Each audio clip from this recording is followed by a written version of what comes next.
안녕하십니까. 2020년 6월 17일 정부에서 또 한 번 부동산 시장을 안정화를 위한 정부 대책을 발표를 했습니다. 자, 이번 핵심의 가장 큰 특징은 제가 보기에는 법인을 활용한 투기 수요를 근절하는 것, 즉 법인을 규제하기 시작했다는 게 가장 큰 특징으로 보입니다. 그 전에는 이제 개인을 규제를 했었는데 법인 부동산 매매법이라든가 이런 부분을 규제를 좀 안 하고 있었는데 이 부분을 규제한 것이 가장 큰 이번 대책의 특징이라고 저는 보입니다. 한번 구체적인 내용을 보도록 하겠습니다. 자, 이 정부 규제책의 정부 규제가 발생하게 된 규제가 대기가 뭐냐면 최근에 이 서울이 상승 추세로 전환을 했고 수도권이라든가 지방 일부 지역에도 과열이 지속되는 부분이 있다. 특히 여기 보면은 서울도 이제 그동안 가격이 떨어졌다가 최근에 다시 가격이 약간 올라가는 추세가 있고요.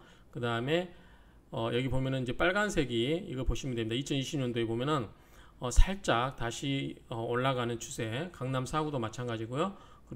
그렇기 때문에 정부에서 다시 부동산 값이 꿈틀대기 때문에 이런 부분을 규제하기 위해서 한 걸로 보이고요. 그다음에 이제 경기도라든가 이런 지역도 이제 많이 하다 보니까 이런 부분을 또 규제 지역에 포함시키는 그런 걸로 하고, 또 지방에서는 대전이라든가 청주, 특히 청주 쪽이 굉장히 많이 뜨거웠었나 봅니다. 그래서 이런 부분이 있기 때문에 서울과 수도권에 국한되지 않고 지방에서도 여러 가지 이제 규제 가격이 오르기 때문에 좀 규제 대책을 내놓은 것 같습니다. 그래서 대전을 보면은 굉장히 올해 2020년도 빨간색의 색깔이 굉장히 높죠. 그 다음에 특히 청주를 보면 엄청 높습니다. 1번, 2번 쭉 이렇게 미미하고 있다가 0.0%대에 의해서 이렇게 놀고 있다가 갑자기 최근에 급등세를 보이기 때문에 이런 규제책을 내놓게 된 이유가 되지 않는가 싶고요. 제가 봤을 때는 이제 가장 큰 핵심이라고 할 수 있는 게 이제 법인 거래를 규제하기 시작했다는 거예요. 그래서 이제 법인 거래를 규제하고 그 다음에 전세를 끼고 투자하는 갭 투자도 이제는 그거를 좀 규제를 하겠다라는 추세로 보입니다. 그래서 최근에 보면 이제 개인을 규제하다 보니까 풍선 효과처럼 개인이 안 하고 개인이 법인을 만들어서 이제 부동산을 사고 파는 그런 일이 있었는데, 그게 이제 세금 혜택이라든가 여러 가지 혜택이 있었기 때문에 그런 걸 했는데 최근에 이제 비중이 좀 커졌다라고 보는 것 같고요. 그래서 일부 부동산 매매 부분을 통한 부동산 투기 수요를 좀 차단할 필요가 있겠다 싶어서 이렇게 한 것 같습니다. 특히 최근에 보면 이제 굉장히 비중이 커지고요. 갭 투자도 마찬가지입니다. 갭 투자도 점점 비중이 커졌어요. 이렇게 보시다시피. 그 다음에 이제 시장 상황 평가를 보면은 이제 그 수요와 공급에 의해서 이제 공급적인 측면보다는 수요가 뭐냐면 사람들이 이제 규제에 대한 여러 가지 햇빛 수단을 찾고, 또 하나는 뭐냐면 금리가 낮다는 거. 그래서 금리가 낮고 그 다음에 자금의 유동성이 풀려서 그에 따른 자금이 많기 때문에 주택시장이 또 꿈틀거릴 수 있겠다 싶어가지고 미리서 차단한 측면이 강한 것 같습니다. 그 다음에 주택 거래량도 이제 좀씩 많아지고 있고, 그렇기 때문에 이제는 규제책을 내놔야 되겠다 싶은 생각이 드는 거고, 법이라든가 갭투자 증가세도 역시 뚜렷하다, 이렇게 구체적인 수치를 보시면 될 것 같습니다. 그리고 이제 또 여전히 강남을 중심으로 하는 재건축에 대한 여러 가지 그 호재가 또 지역을 달굴 수 있기 때문에 부동산 시장을 좀 그런 거를 좀 차단할 필요가 있겠다 싶어가지고 내놓은 것 같습니다. 정부 정책 대응 방안은 이제 가장 큰 특징은 투기 수요를 억제하고 실수요자를 보호한다라는 그러한 정책적인 목적이 있고요. 그 다음에 이 대응에서 이제 구체적인 실행 항목으로는, 자, 옛날에 규제 지역은 괜찮은데 규제 지역을 묶다 보니까 비규제 지역으로 풍선 효과가 옮겨갔죠. 그래서 규제 지역에서 뜨거우니까 그 비규제 지역을 규제 지역으로 만들겠다는 거죠. 그래서 수도권이라든가 대전, 청주 이런 지역을 조정 대상 지역이라든가 투기 과열 지구로, 자, 투기 과열 지구는 옛날에 조정 대상 지역을 투기 과열 지구로, 그 다음에 아무 규제 대상이 아닌 지역을 조정 대상 지역으로 이렇게 만든다는 거죠. 그 다음에 특히 이제 서울의 이영동이라든가 저기 송파 쪽 여러 가지 서울 국제교류 협력지구라든가 이런 쪽으로 개발 허재로 인한 경우는 토지거래 허가 지역으로 지정을 하겠다라고 하는 거고, 또 이제는 이제 대출이 차단되다 보니까 대출을 하지 않고 갭 투자, 전세를 끼고 투자하는 경우, 그런 경우도 있기 때문에 전세 갭 투자, 전세를 끼고 하는 갭 투자도 규제를 하겠다라고 해서 여러 가지 이제 그러한 규제책을 내놓고 있다고 보시면 되겠습니다. 그다음에 정비 사업을 규제하고, 그다음에 주택 매매 임대 사업자의 주택담보대출을 레버리지를 활용한 투자 기인을 억제하고, 그다음에 법인을 규제를 해서 이 법인에게도 세금 회피를 피하기 위해서 법인을 했거든요. 법인을 만들어서 부동산 매매 법인을 만들어서 했었는데 그거를 피해서 하는 거를 막겠다. 그래서 법인에게도 세금을 부과하고 종부세 대상에도 포함시키겠다라는 취지의 그런 내용들이 있습니다. 뭐 대책이야, 이제 공급 대책이야, 뭐 그거는 국토부 소관이니까 넘어가고요. 자, 이걸 보시면, 자, 과열지구의 투기 수요 유입 차단에서는 조정 대상 지역을 지정을 했어요. 그래서 옛날에 아니었던 부분을 좀 뭐 청주라든가 이런 부분을 포함시키고요. 그 다음에 투기 과열지구를 또 17개 지역을 또 추가로 또 했고요. 토지거래 허가구역은 아까 이야기한 것처럼 아까 송파 쪽 그런 이제 과열 분위기가 일어날 수 있는 곳, 그 다음에 거래질서 조사 체계를 강화하겠다. 그래서 자금조달 계획서는 예컨대 법인의 같은 경우도 자금조달 계획서 뭐 이런 거를 좀 하겠다. 주택담보대출이라든가 전세자금 대출 규제를 강화하겠다. 이런 게 이제 투기수요를 차단하는 거고요. 자, 정비사업 규제는 이번에 보니까 특이한 게 있어요. 자, 요거는 한번 여러분들 읽어보시고요. 재건축 안전진단 절차를 강화한다든가 뭐 재건축 부담금 제도 개선 이런 거는 근데 이번에 새롭게 여러분들이 눈여겨봐야 될 게, 투기 과열지구 조정 대상 지역에서 조합원이 분양 신청을 할 때는 2년 이상 거주가 필요하다. 그래서 지금까지는 재개발지라든가 재건축 지역에서는 뭐냐면 살지 않고 그냥 전세 끼고 갭 투자해서 사놨어요. 그래도 조합원 입주권이 나왔다는 거죠. 그런데 이제는 그렇지 않고 거기에 실제 와서 2년을 살아야, 2년 이상 거주해야만 조합원 분양을 받을 수 있다는 거죠. 이게 좀 이번에 좀 다른 내용인 걸로 보여요.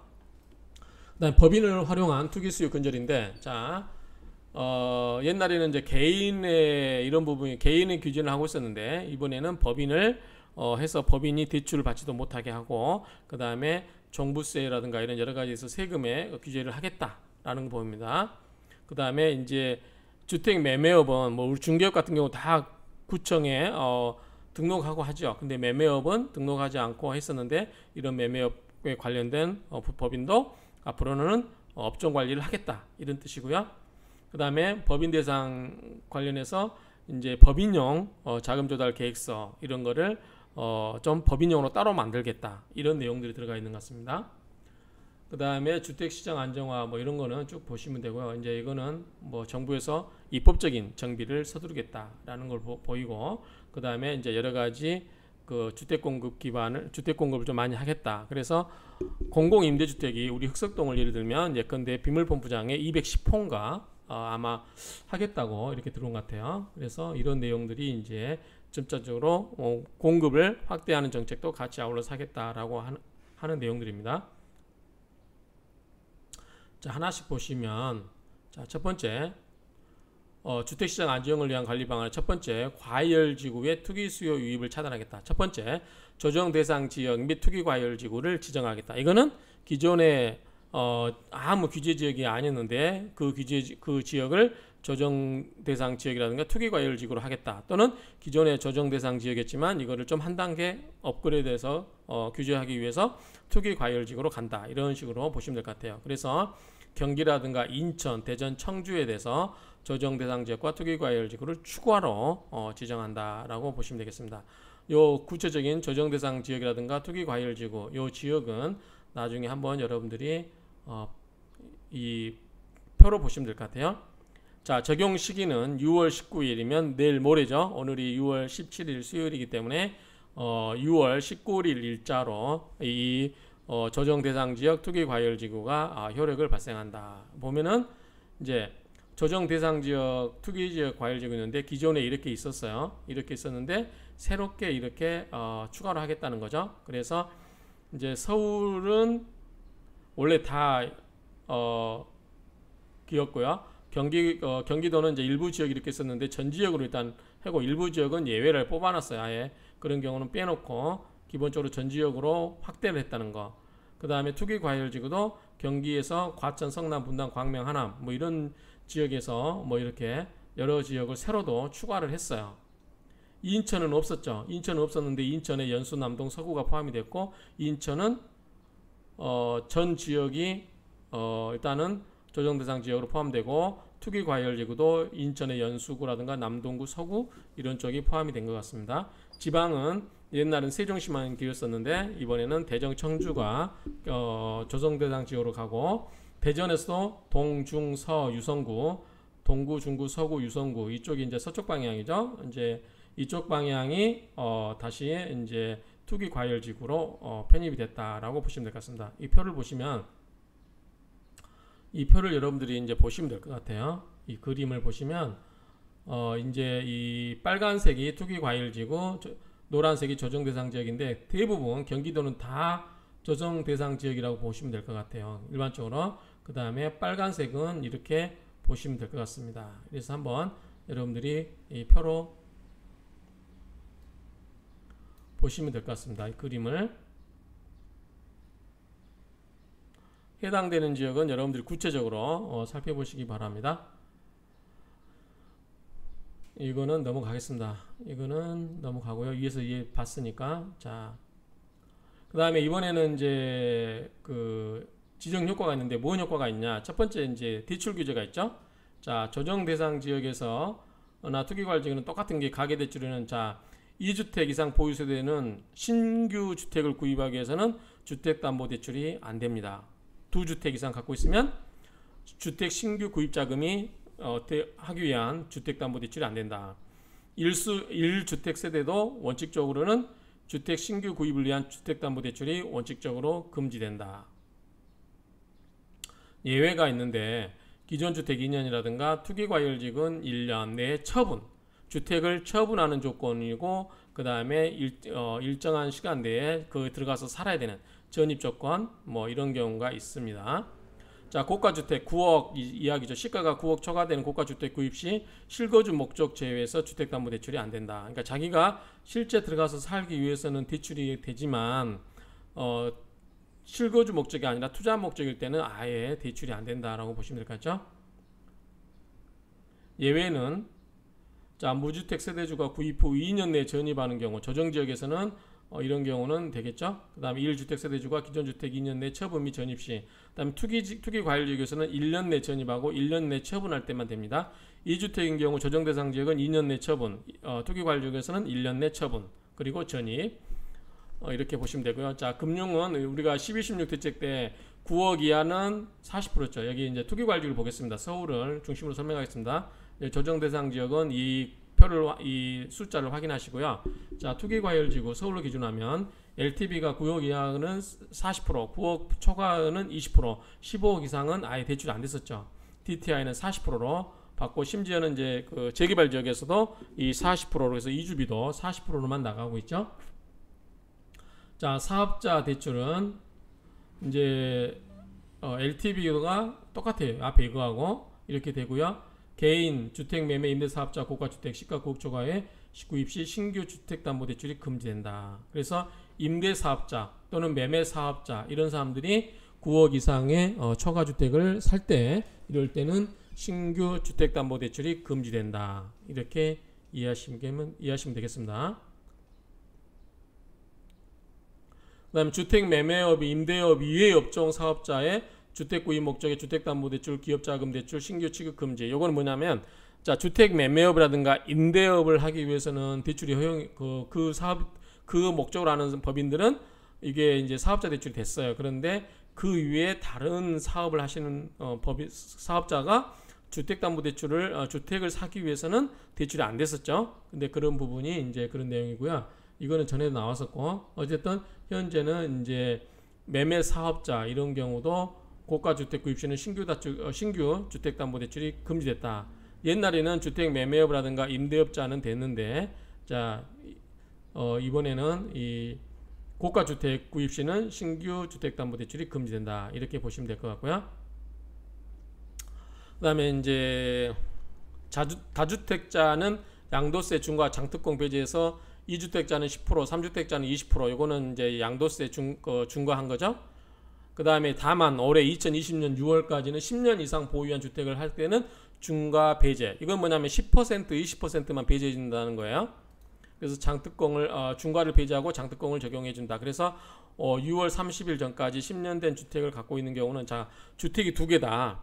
두 개면 원래는 뭐죠? 양도세 팔게 돼서 양도세를 내면 60% 내죠. 50%에다가 2주택 50%에다 10% 더 얹어서 60% 내야 되는데 이 10%를 면제해 준다는 거죠. 6월 30일까지 팔면. 그런 뜻입니다. 자, 분양권도 주택수에 포함이 되기 때문에 분양권을 받으신 분도 주택 하나인데 분양권을 받으면 주택수가 두 개가 돼 버리는 거죠. 그 다음에 2주택 이상 보유자 종부세 추가과세는 0.2%에서 0.8%까지 추가과세인데 요거는 이 이야기입니다. 12.16 대책 때 이렇게 나왔었죠. 종합부동산세 세율 상향 조정해가지고, 자, 금액에 따라서 일반 3주택 이상 조정 대상 지역에서는 2주택 이상의 경우는 이렇게 추가로 요 부분만큼을 더 올렸다는 거죠. 그래서 최대 4%가 나왔었죠. 0.8%까지 올려서 3.2%짜리를 자 94억 초과되는 부분을 3주택 이상 조정 대상 2주택 이상이 94억이 초과됐다. 그러면은 옛날엔 3.2%에서 8%, 0.8% 올려서 4%까지 올릴 수 있었다는 거죠. 요거는 여러분들 기억하시기 바랍니다. 일단은 0.8%까지 올려서 40%까지. 근데 개인이 94억 초과하기 쉽지 않죠. 그런데 이거는 이제 왜 기억을 하냐고 하면 나중에 법인에 관한 내용이 나오기 때문에 그렇습니다. 이제 요거는 그렇고, 그 다음에 2주택 이상 보유자 보유세 세부담 상한을 조정했었죠. 그래서 2주택자는 300%, 3주택자는 300%. 그래서 갑자기 세금이 더 많이 이 한도로 넘어간 거는 안 내도 됐었죠. 그 다음에 일시적 2주택자 종전주택 양도기간을 2년 이내에서 1년으로 바꿨었죠. 그런데 이제 이게 좀 독특한 것 같아요. 집을 재건축 목적으로 집을 재건축 조합은 지위 양도 제한은 뭐냐면 조합 설립 인가에서 소유권 이전 등기까지 아예 팔 수가 없게 해놨어요. 그 다음에 재개발 조합원 분양권 전매 제한은 관리처분 인가를 득해서 소유권 이전 등기할 때까지. 그러면 이제 재건축은 더 규제가 심한 거죠. 조합이 설립되고 사업시행 인가 받고 관리처분 인가 받고 그 다음에 이제 준공하고 나서 소유권 이전 등기까지. 그러니까 조합 설립 때부터 이전 등기까지 굉장히 시일이 많이 걸려요. 근데 재개발 조합원은 관리처분 인가. 자, 조합원 관리처분 인가를 받으면 그때부터 이제 조합원은 입주권으로 전환이 되는 거니까 이 관리처분 인가부터 소유권 이전 등기 때까지는 이제 전매를 못하도록 조합원 분양 입주권도 전매가 못하도록 하고 있다. 이 점을 기억하시면 될 것 같아요. 그다음에 정비사 분양 재당점 제한은 이제 이거는 통상 한 5년 규제하고 있다라고 보시면 되고요. 전매 제한은 보면 분양권 전매 제한은 소유권 이전 등기 1년 6개월. 옛날에는 민가택지는 6개월 했어요. 그러다가 흑석동도 6개월에다가 다시 2년으로 갔다가 최근에는 소유권 이전 등기 때까지 아예 전매가 안 되도록 분양권. 그 다음에 주택 분양권 같은 경우 소유권 이전 등기 최대 5년 이런 거 있는데 그때 이제 구체적으로 보시면 될 것 같고요. 자, 3억 이상 주택 취득 시 자금 조달 계획서 신고 의무화. 그래서 자, 현재는 투기과열지 같은 경우 9억 초과할 때는 증빙자료, 은행에 현금 잔액 증명서, 예금 잔액 증명서 이런 거는 구체적으로 증빙자료를 다 제출했어야 돼요. 9억 초과에 대해서는. 근데 이거를 좀 낮추겠다고 하는 내용이 나올 겁니다. 그래서 어쨌든 3억 이상 주택 취득 시 자금 조달 계획서를 의무적으로 신고를 하도록 하고 있다. 현재는 그렇게 하고 있고, 투기과열지에서는 9억 초과할 경우는 구체적인 증빙자료까지 제출하도록 하고 있죠. 자, 두 번째, 주요 개발 호재 지역의 토지거래 허가 구역인데 요거는 이제 주로 송파 잠실에 스포츠라든가 MIC 이거 있나봐요. 이런 게 있고, 그 다음에 강남의 영남대로 복합개발 사업 시공사 이런 게 있나봐요. 그래서 여기에서는 토지거래 허가를 받아라. 그쵸? 저도 토지거래 허가 한번 해본 적이 있는 것 같아요. 왜 이사를 오려고 하는지 그런 부분이. 그래서 제가 그때 한번 흑석동 이사 올 때도 토지거래 허가 지역에 한번 있었어요. 그가 재건축 때문에 어쩔 수 없이 이사를 와야 되기 때문에 그렇다라는 거. 어쨌든 이런 내용들이 있습니다. 그래서 이제 잠실이나 송파 쪽에라든가 영동대로 이런 쪽에 이제 토지 거래를 허가들을 받으라. 그래서 실제로 2년간 실거주용으로만 이용이 가능하고요. 매매 임대가 금지됩니다. 자기가 실제 거주하기 위해서 와야 되고요. 2년간. 그리고 이제 언제부터 효력이 발생하냐? 6월 23일부터 효력이 발생한다. 이렇게 생각하시면 됩니다. 그 다음에 주택 수요에 대한 조사 체계 강화는 간단하게 보겠습니다. 이거는 우리의 소관사항이 아니고 국토부라든가 감정원에서 하는 거니까 국토부 감정원에서 전국의 고가주택에 대해서 상시 조사 중이다. 이거 보시면 될 것 같고요. 그 다음에 용산의 정비창 여기에 지금 8,000세대인가요? 이게 새로 이제 분양 뜨거운 지역이 앞으로 될 수 있겠죠? 이런 것들. 자, 이거 보면 잠실, MIC, 용산, 정비창 이런 내용 있죠? 조사지역. 이런 거는 여러분들이 표를 참조하시면 될 것 같고요. 이거는 이제 정부에서 조사를 좀 강화해서 실제로 부동산 거래할 때 그게 실제 목적이 부합하는지 여러 가지를 규제를 하겠다는 거죠. 투기 수요를 차단하겠다는 거죠. 자, 자금 조달 계획서는 현재 3억 이상이죠. 3억 이상. 투기 과열지구 조정 대상 지역에 3억 이상 주택으로 제한되어 있다. 그렇죠? 그런데 3억 미만 저가 주택의 경우는 이거를 파악할 필요가 있겠다 싶어서 이번에는 개선을 어떻게 하냐? 투기 과열지구 조정 대상 지역에서는 금액에 관계없이 옛날에는 3억 이상 주택에 대해서만 자금 조달 계획서를 써라고 했는데 이번에는 투기 과열이라든가 조정 대상 지역에서는 그것과 관계없이 금액과 관계없이 무조건. 근데 통상적으로 투기 과열지구 조정 대상 지역에서 3억 이하짜리가 거의 없다고 보면 돼요. 개인 간에 특별한 사인 간 특별한 거래가 아니면. 근데 흑석동만 봐도 벌써 프리미엄이 7, 8억 하니까 3억 이하짜리가 없는데 혹여라도 그런 3억 미만의 거래가 있는 경우에도 자금 조달 계획서를 제출하라 이런 얘기죠. 요거는 부동산 거래 신고법 시행령 개정 후 즉시 시행인데 2020년 9월을 예상합니다. 자, 증빙자료 제출 대상 확대. 요거는 뭐냐면 자, 현재는 예금 잔액 증명서이라든가 소득 금액 증명원 등을 제출하도록 하고 있는데 현재 9억 초과 주택 거래 신고 시만 예금 잔액 증명서라든가 소득 금액 증명원이라든가 구체적으로 증빙자료를 제출하도록 하고 있어요. 그런데 여기에서 뭐냐면 개선에는 거래 가액과 무관하게 자금 조달 계획서 작성 항목 중 증빙자료를 첨부해서 제출해라. 그러면 자, 정리하면 투기 과열지구라든가 이런 지역에서는 옛날엔 3억 이상만 자금 조달 계획서를 제출했는데 이번에는 금액에 관계없이 모두가 자금 조달 계획서를 써라. 그리고 옛날에는 9억 초과된 부분에 대해서만 증빙자료를 제출을 하겠는데 투기 과열지구에서는 이거는 무조건 금액에 관계없이 자금 조달 계획서에서 이야기하고 있는 증빙자료를 첨부해라. 이렇게 된 겁니다. 결국은 이제 투기 과열 지역에서는 금액 제한이 없다라고 보시면 될 것 같아요. 금액 제한 없이 무조건 자금 조달 계획서와 그리고 그 구체적인 증빙 자료를 제출하라. 좀 까다로워졌죠? 자, 이것도 아까 부동산 거래 신고법 시행령 개정 후 즉시 2020년 9월 이후에 실행한다. 자, 이번에는 주택담보대출과 전세자금대출 규제를 강화해서 투기 수요를 막겠다는 거죠. 자, 주택담보대출은 자, 현재 무주택자가 현재 투기 과열지구라든가 그 투기 지역에서는 9억짜리를 초과하는 주택을 구입할 때는 1년 이내에 반드시 들어가 살아야 돼요. 그리고 조정 대상 지역에는 2년 내 전입 의무를 부과하고 있는데 자, 이거는 앞으로는 어떻게 하냐면 주택담보대출을 받는 경우는 무조건 가격과 관계없이 6개월 내 전입을 하도록 하고 있어요. 이걸 자, 무주택자가 투기 과열지구라든가 투기 지역에서 9억 초과하는 주택을 구입을 위해서 주택담보대출을 받는 경우는 1년 내 전입하고 조정 대상 지역은 2년 내 전입을 하도록 하고 있는데 개선안에 의하면 앞으로는 무조건 금액에 관계없이 6개월 이내에 전입을 해라 라고 하는 겁니다.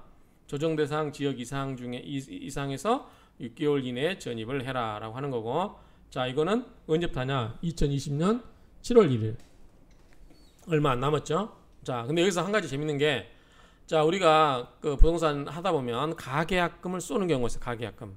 근데 가계약금 인정 안 해주겠다는 거예요. 주택 매매 계약을 정식으로 체결하고 계약금이 이미 납부한 사실을 증명하는 경우.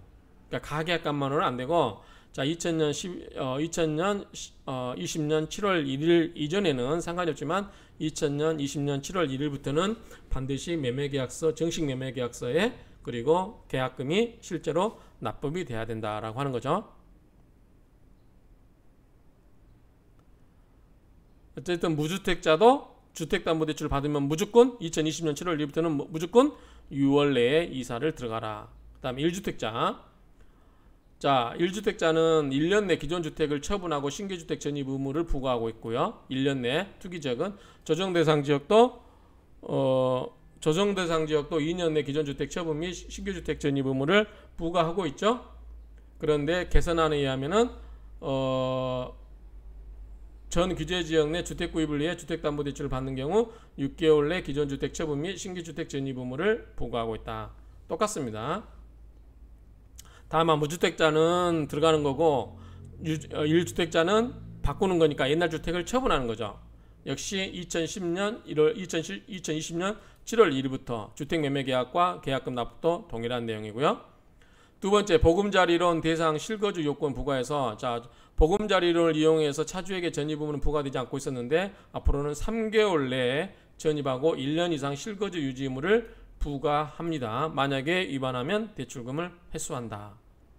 역시 7월 1일부터고요.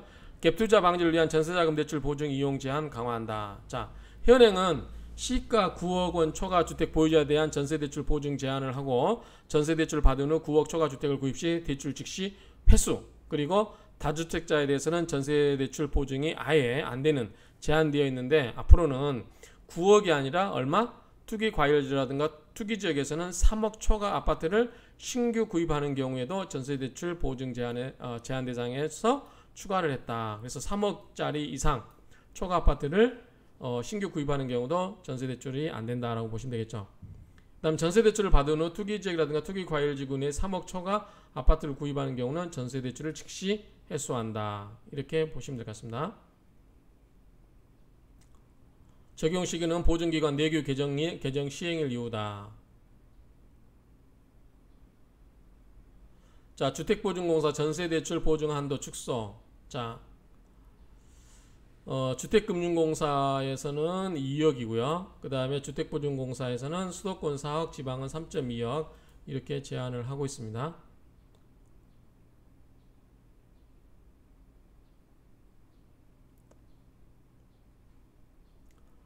자, 정비사업 규제. 자, 안전진단. 요거는 넘어가겠습니다. 안전진단은 이제 시군구에서 시도로 더 광역자치단체로 더 권한을 넘겨주는 거예요. 그래서 시군구에서 시도로 더 상위 단체, 더 광역단체다 넘겨줬다라고 하는 거고요.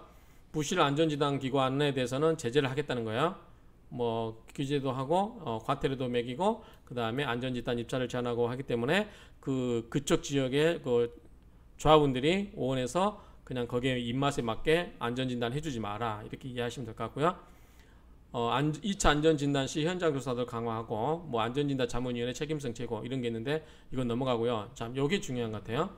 자, 현재 재건축 사업에서 거주 여부와 관계없이 모든 토지 등 소유자에게 조합원 자격 부여한다. 얘가 예를 들어서 구반포 반포 1, 2, 4주구에 제가 아파트를 전세를 끼고 사놨어요. 그러면은 제가 들어가 살지 않더라도 조합 입주권 부여됐어요. 근데 앞으로는 내가 거기 가서 몇 년? 2년 이상 거주한 경우에 한해서만 분양 신청이 허용이 돼요. 그렇죠? 그러니까 이거는 좀 규제가 강화된 거죠. 실제로 갭투자 뭐 그냥 사놓고 하는 거 못하겠는 거죠. 언제냐? 2020년 12월. 자, 도정법 도시및지구환경정비법 개정 후 최초로 조합 설립 인가 시점. 그러니까 현재 조합이 설립되어 있는 건 상관없죠. 2020년 이것도 2020년 12월도 불확실하긴 해요. 도정법의 이 내용을 조합원 지위에 관한 거는 도정법에서 규정하고 있잖아요. 토지 등 소유자로 한정하고 있기 때문에 그런 경우에 거기에 이제 토지 등 소유자에 플러스해서 그 지역에 2년 이상 거주한 자라고 이제 개정을 하겠죠. 그러면 그런 경우 법이 개정되고 나서 이제 그 시행시 측에 부측에 이제 그 언제부터 적용될 거고 그 날이 나오면 이제 조합 그때 설립 인가 신청부터 그러니까 현재 대부분 설립 기존의 조합이 설립되어 있는 데는 해당 사항이 없습니다. 그렇기 때문에 그 전에는 상관이 없다라고 보시고 새로 앞으로 2020년 12월 이후에 신규로 설립되어서 조합 설립 인가를 받을 그러한 조합원 그러한 재건축에서부터만 포함된다. 재개발은 상관이 없을까요? 이게 지금 재건축이라고 했기 때문에 자 그다음에 재건축 부담금 규제 개선인데 요거는 이제 한번 쭉 보시면 될 것 같아요. 한남연립 17억, 두산연립 4억 이건 좀 그렇죠? 그래서 재건축 분담금 시뮬레이션 결과 뭐 대충 강남 5개 단지는 뭐 4억 4천에서 5억 2천 그 다음에 강북은 뭐 1,000만원 전후 수도권은 뭐 60만원에서 이런 식으로 대충 돼 있습니다. 그러니까 이건 참고하시면 될 것 같고요. 자, 이 실효성 있는 시행을 위한 제도 보완도 이제 넘어가시면 될 것 같고요. 자, 이거는 재건축 부담금 산정 개시 및 종료 시점에 주택가액 산정 시 동일한 공시 비율을 적용한다. 지금 논란이 있었죠? 이게 어떤 데는 뭐 이게 차이가 공식 비율 차이가 있어서 뭐 이거는 뭐 행정청에서 알아서 할 문제이기 때문에 넘어가겠습니다. 2020년 12월 이후부터 적용한다. 그다음에 이제 이게 가장 제가 봤을 때 이번 규제책의 가장 핵심이 이거 아닌가 싶어요. 자, 법인을 활용한 투기 수요. 자, 개인을 하다 보니까 개인들은 다 이제 규제가 됐는데 법인들은 그게 안 됐었죠. 그래서 이번엔 법인을 이제 타겟으로 집중 삼은 거죠. 첫 번째, 주택매매 임대사업자 대출 규제를 강화했다. 그래서 주택매매 임대사업자 주담보 금지. 그래서 현재 규제 지역에서 주택매매 임대사업자 주담보는 LTV 20에서 50%, 비규제 지역에서는 규제가 없었죠. 그런데 현재 이제 주택매매 임대사업자가 아닌 일반 사업자는 주택담보대출이 허용이 안 됐고 매매업자라든가 임대사업자는 20에서 50% LTV가 인정이 되었는데 앞으로는 모든 지역에서 주택매매 임대사업자에 대해서 주택담보대출을 아예 못하게 하겠다라고 하는 겁니다. 그래서 법인이라든가 개인사업자를 포함해서 이제는 법인을 활용해서 개인이 대출을 못 받기 때문에 법인을 세워서 법인을 통해서 우회적으로 대출을 받으려고 하는 그거를 묶어버리겠다라는 뜻으로 이해하시면 될 것 같아요.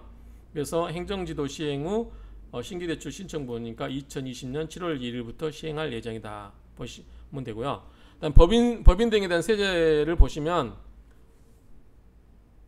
현행은 개인 법인에 대한 구분 없이 납세자별로 보유주택에 대해서 공시가격을 합산해서 종부세 부과하죠. 자, 개인 인별과세예요. 무슨 말이냐면 재산세는 이제 그 가족들에게 있어도 그 토탈 금액이 나오지만 종부세는 예컨대 남편과 부인을 별개로 봐요. 그래서 남편이 갖고 있는 집과 부인이 갖고 있는 집은 별개로 보기 때문에 종부세에서는 각각 했단 말이죠. 각각. 그런데 법인에 이제 그렇기 때문에 제건데 예를 들어서 제가 집이 아파트가 3개가 있다. 그런데 이 종부세를 피하기 위해서 내가 법인 1, 법인 2, 법인 A, 법인 B를 만들어서 그 법인에 각각 현물출자하는 식으로 법인을 만들어서 법인을 세웠을 때 그 종부세가 각각 흩어졌었죠. 그런데 이거를 앞으로는 이제 어떻게 하냐면 법인 보유 주택에 대해서는 개인에 대한 세율 중에 최고 세율이 4%였죠. 아까 보시면 자 3%, 4%의 최고가 자 뭐 말냐면 일반 그 다음에 3주택 이상 조정대상 지역에서 2주택인 경우는 자 94억 초과 공시지가 제일 높은 것은 3%죠. 그 다음에 4%죠.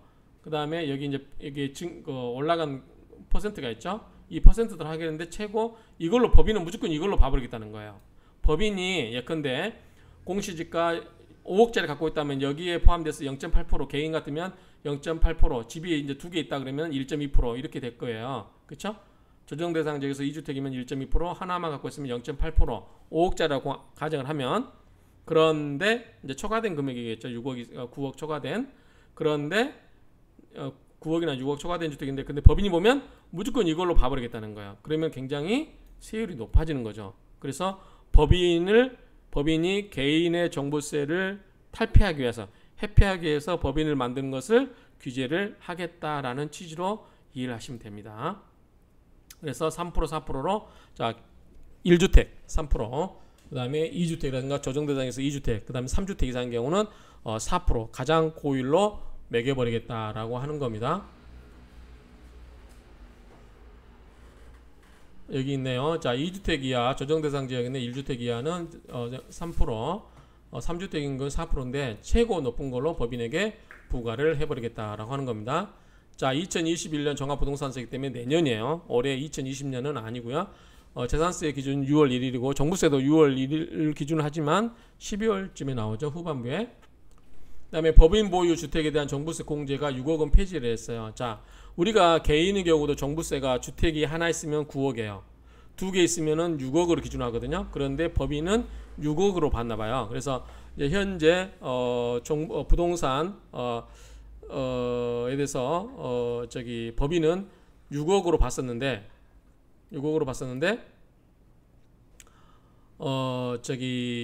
앞으로는 종부세 공제를 폐지해버리겠다는 거죠. 그러면 자, 무슨 소리냐면 공시지가가 예컨대 9억이다. 그러면은 6억 초과된 3억에 대해서만 세금을 매긴 거였거든요. 그런데 법인이 갖고 있는 거는 6억을 폐지해서 9억 전체에 대해서 부과를 하겠다는 거예요. 종부세로. 그러니까 아까 이야기한 것처럼 이 공제도 없애버리고 그 다음에 세율도 가장 높은 한 채 가지면 3%, 두 채 이상 갖고 있으면 4%. 가장 높은 세율로 매기기 때문에 큰 거죠. 그렇죠? 예를 들어서 9억이라고 하면은 하나만 갖고 있다고 하면 3%면 2,700인가요? 이런 식으로 매기는 거죠. 그러니까 개인은 공제도 해주고 그러는데 어쨌든 이런 부분은 법인은 공제를 안 해주기 때문에 굉장히 종부세에 대해서 많이 두들겨 맞을 수가 있다. 그래서 법인을 활용한 이런 부분은 좀 심각할 것 같아요. 이미 그러니까 우리가 이제 고민했던 게 그거죠. 내가 만약에 부동산을 이렇게 갖고 있다면 재산세는 어차피 가족으로 다 함께 해도 똑같이 나와요. 개인이 갖고 있거나 내가 애들한테 증여를 하거나 같은 세대라면 재산세는 다 똑같이 나와요. 예컨대 재산세가 100만 원 나오면 집사람에게 증여를 해도 50, 50씩 똑같이 나와요. 합치면 똑같아요. 그런데 종부세는 달라졌거든요.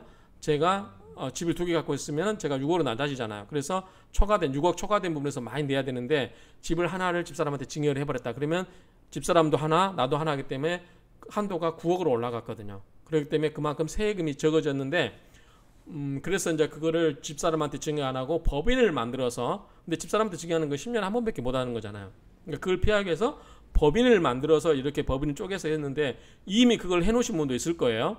그런데 이 법인에 대해서는 2021년도죠. 내년부터 종합부동산에서는 이 공제도 빼버리고 그 다음에 최고 세율로 매기겠다고 하니까 다시 어떻게 해야 되나 고민을 해보셔야 될 것 같아요. 자, 개인이 3주택 단독 보일 때는 공제 6억이라는 게 이게 무슨 말이냐면, 자, A, B, C 주택이 각각이 5억씩 가정할게요. 5억씩이라고 하면 5면 15억이죠.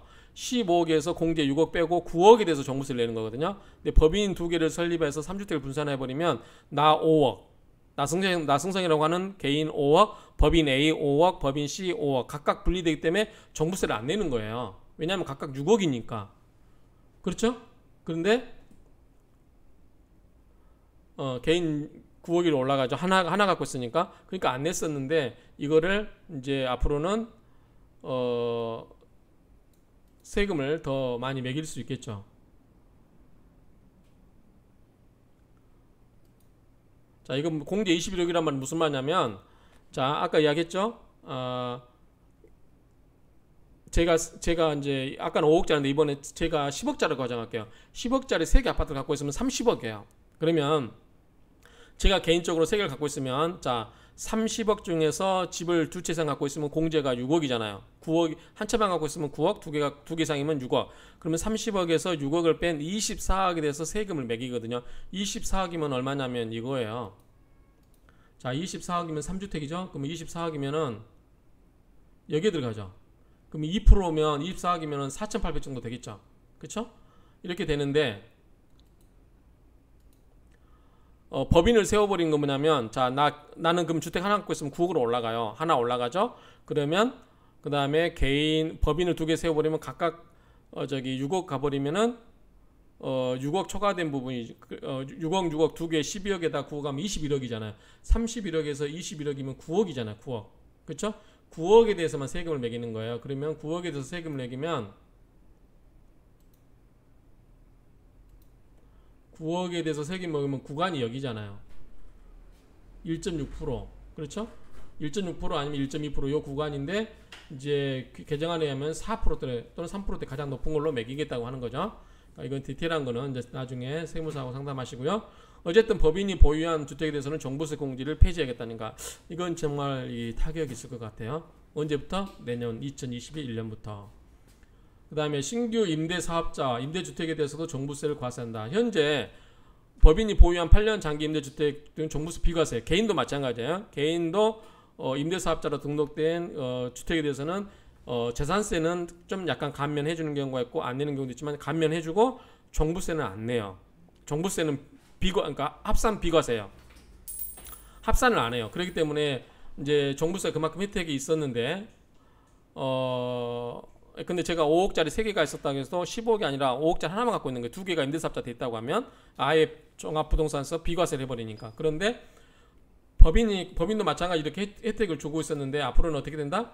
법인이 2020년 6월 18일 이후에 조정 대상 지역의 8년 장기 임대주택 하는 주택에 대해서는 종부세도 과세하겠다. 6월 18일이면 내일이죠. 오늘이 6월 17일이니까. 그래서 법인이 그러니까 내일 이후로 주택을 사가지고 임대사업자를 등록해도 앞으로는 이 장기 임대사업자 등록에도 종합부동산에서 비과세라니까 합산 과세하겠다는 거죠. 합산 비과세라는 게 아니라 이런 경우는 합산 과세에서 매기겠다. 그러면은 그만큼 금액이 커지는 거죠. 공제 없애지고, 그러니까 법인은 이래요. 공제 금액이 6억이 있던 게 없어지고, 그 다음에 임대사업자는 원래는 합산해서 배제를 해줬는데 합산에 플러스하고 거기에다가 세율은 3% 아니면 4% 최대한 제일 큰 걸로 매기니까 엄청나게 이 법인에게는 제가 봤을 땐 타격이 클 거라고 봐요. 엄청난 금액이 커질 수 있습니다. 그러니까 이번 규제책의 가장 큰 핵심은 제가 봤을 때 법인에 대한 규제라고 보여집니다. 그 다음에 법인이 보유한 주택 양도시 추가세율 인상. 자, 우리가 기본적으로 법인세율은 10%. 자, 이익이 예컨대 비용 다 빼고 매출에서 비용 빼고 나서 이익이 2억 이내면 10%예요. 법인세가. 그리고 그 이제 위에 올라가면 25%까지 가는데, 그래도 개인이 양도세를 물 때는 뭐 40% 50% 내는데 법인은 이것만 부담하면 됐었거든요. 그렇기 때문에 법인을 통해서 양도세를 회피하는 방법이 있었어요. 그래서 예컨대 제가 부동산 여러 개 있으면은 A라는 부동산을 법인을 세워서 법인에게 현물투자 형식으로 해서 그 법인을 만들어서 그 법인이 나중에 양도세도 지금 안 내도 돼요. 법인이 실제로 나중에 부동산을 매각했을 때 양도세를 그때 냈거든요. 어떤 세율로? 이 세율로. 그렇기 때문에 법인을 우회적으로 이용해서 양도세를 회피하는 방법이 있었는데 그거를 못하게 하기 위해서 어떻게 된다? 10%를 더 올려버리겠다고 하는 거죠. 다만 8년 장기 임대 주택에 대해서는 양도세 추가과세는 제외하고 종부세는 합산하겠다. 그 말이죠? 이거 아니죠. 현재는. 근데 이것도 현재 10% 추가로 적용하고 있는데 이거를 더 올려버리네. 20%로. 그러면 맥시멈 45%까지 가는 거죠. 그 다음에 8년 장기 임대주택 하는 주택도 추가세율을 적용하겠다. 그러면 법인을 통해서 양도세를 피하고자 하는 그 목적을 달성할 수가 없을 걸로 보입니다. 언제부터? 2021년 1월 이후에 양도하는 것부터. 그러면 올해 팔아야 될 것 같은데요. 2020년 12월 말까지 법인으로 앞으로 되어 있는 것은 이건 세금 계산 해보고 팔아야 될 것 같으면 팔아야 될 것 같습니다. 자, 부동산 매매업. 자, 우리가 현재 중개업, 분양업, 개발 등은 법정 업종으로 관리 중인데 부동산 매매업은 자유업이에요. 그래서 앞으로 이거를 관리하겠다는 거죠. 법정 업종으로 관리하겠다. 뭐 이거는 별다른 내용 아니고요. 그 다음에 법인 거래에 대해서는 실거래를 특별조사를 하겠다. 뭐 현재 이렇게 되어 있는데요. 특별조사 추진 내용 보면은 자, 부동산 매매법인 설립 후 6개월 이내에 주택을 매수한 경우, 그 다음에 과밀 억제권의 법인 설립 후 주택 매수. 이건 뭐냐면 서울 시내 같은 경우는 주택을 법인으로 해서 설립하는 게 쉽지 않기 때문에 이거를 외곽 지역에 경기도 뭐 예컨대 김포라든가 이쪽이 아마 그쪽에서 많이 세우는 것 같아요. 세워서 이제 서울 시내라든가 이쪽을 매매를 사무실을 거기다 두고 하는 거죠. 그래서 매매업을 거기다 두고 하는데 이것도 앞으로는 쉽지 않을 것 같습니다. 그 다음에 주택을 매수한 둘 이상의 법인 대표자가 동일할 경우, 자 20대 이하는 6억 이상의 주택을 매수할 때는 특별조사 대상 거래가 들어갑니다. 어쨌든 이 법인이 이런 걸 하거나 이 세 가지 경우 있죠. 법인 설립 후 6개월 이내, 그 다음에 과밀 억제권 외의 법인을 설립 후 주택을 매수한 경우, 그 다음에 주택을 매수한 둘 이상의 법인 대표가 동일하거나 20대 이하가 6억 이상 주택을 매수한 경우, 이런 경우, 그 다음에 외지인이 6개월 이내 2번 이상 다른 지역, 자기가 사는 지역이 아닌 다른 지역의 주택을 매수한 경우, 이런 경우는 특별조사 대상 거래가 분류를 해서 더 규제를 하겠다는 거죠. 그다음에 법인거래 조사 강화. 자, 현행은 뭐 지금 현재 3억 이상에 대해서 이렇게 자금 조달 계획서를 제출하라고 하고 있죠. 근데 앞으로는 법인용 신고 서식을 따로 만들겠다는 거죠. 그래서 금액에 관계없이 모든 법인 거래에 대해서 자금 조달 계획서 제출 의무화. 아까 개인의 경우도 앞으로는 자금 조달 계획서가 3억 이하가 안 돼도 앞으로는 이제 자금 조달 계획서 플러스 증빙자료까지 하라고 했죠. 마찬가지로 법인도 이제 똑같이 적용되는데, 다만 법인용 신고 서식을 따로 만들겠다고 하니까 뭐 이거는 2020년 9월 예정입니다. 그 다음에 이제 주택시장 안정화 대책, 작년 2019년 12월 16일 후속 조치 이행인데, 이제 그거 하기 위해서는 관련된 법이라든가 시행령 고칠 거 고칠 게 필요하죠. 이런 거를 조속히 하겠다라고 하는 겁니다. 자, 시가 10억 초과 주담배 전면 금지 이미 하고 있는 것 같고요. 그 다음에 9억 초과분 이것도 이미 하고 있죠. 굵은 표시는 추진 완료했네요. 그러니까 DLSR 역시 하고 있고, 대출 실수 요건 강화하고 있고요. 세제 중에서도 일시적 2주택 양도세 비과세 요건 강화하고 있고, 양도세 중과 한시 배제 등 하고 있습니다. 나머지는 이제 양도세 장특공제 요건 강화는 아마 이제 2021년 1월부터인가 될 거예요. 이게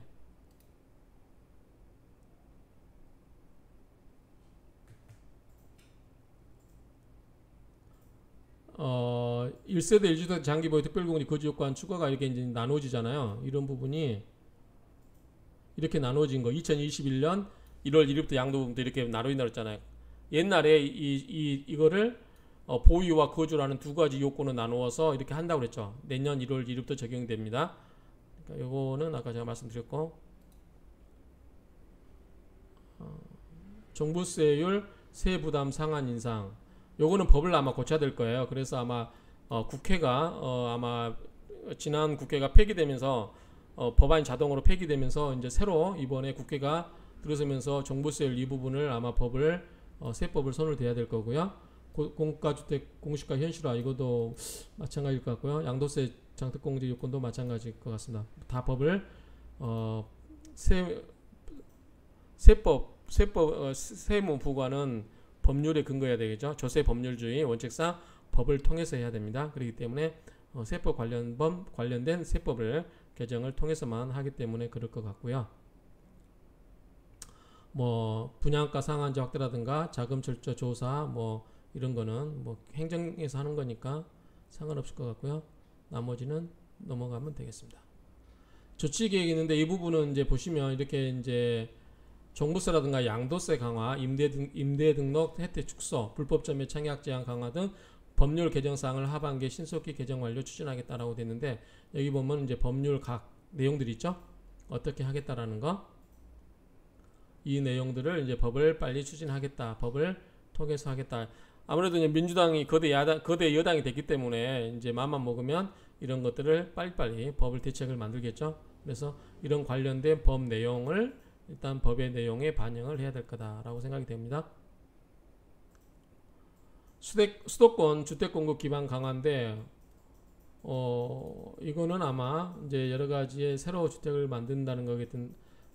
만들겠다는 건데, 도심 내 공공주택 공급 뭐 이런 거, 용산 정비 공장, 그 다음에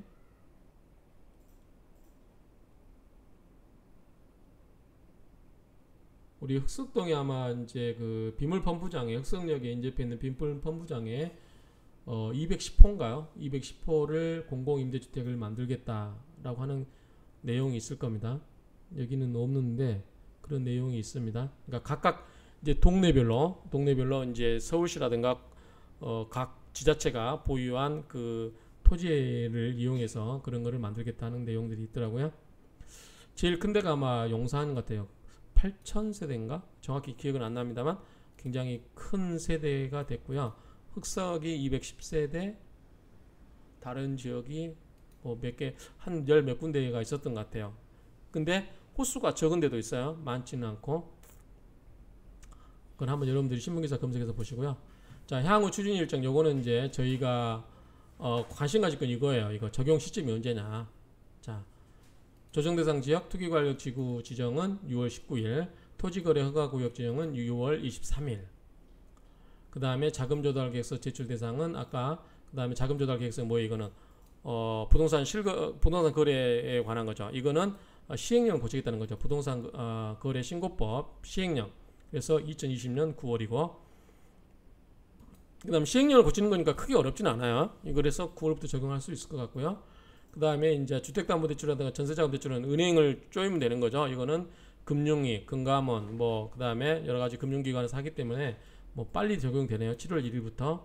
그리고 이제 이거는 내부 규정, 뭐 보증기관이라든가 허그 이런 경우는 내부 규정을 고치는 거니까 개정 후 시행하면 될 거고요.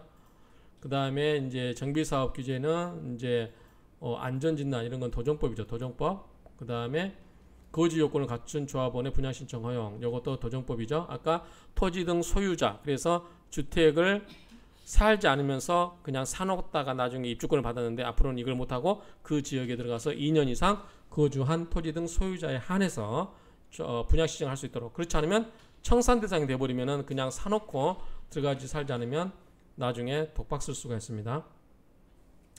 그 다음에 초과이익 환수 이거 뭐 이제 법 보시면 되고요. 그 다음에 법인 등을 활용한 투기 수요인데 자, 주택 매매 임대사업자 대출 규제 강화 역시 7월 1일. 그 다음에 종부세율 인상 2021년 1월부터라고 했어요. 다. 그 다음에 종부세 공제 폐지, 종부세율 인상. 자, 2021년 이르기 때문에 많이 남아있지는 않아요. 지금 2020년이기 때문에 법인으로 이거를 전환해 놓은 사람들은 좀 고민을 하실 시점이 된 것 같아요. 내년 1월 1일부터는 법인에 대한 규제가 굉장히 심해진다라고 보시면 될 것 같고요. 법인의 조정 대상자는 신규 임대주택 종부세 과세.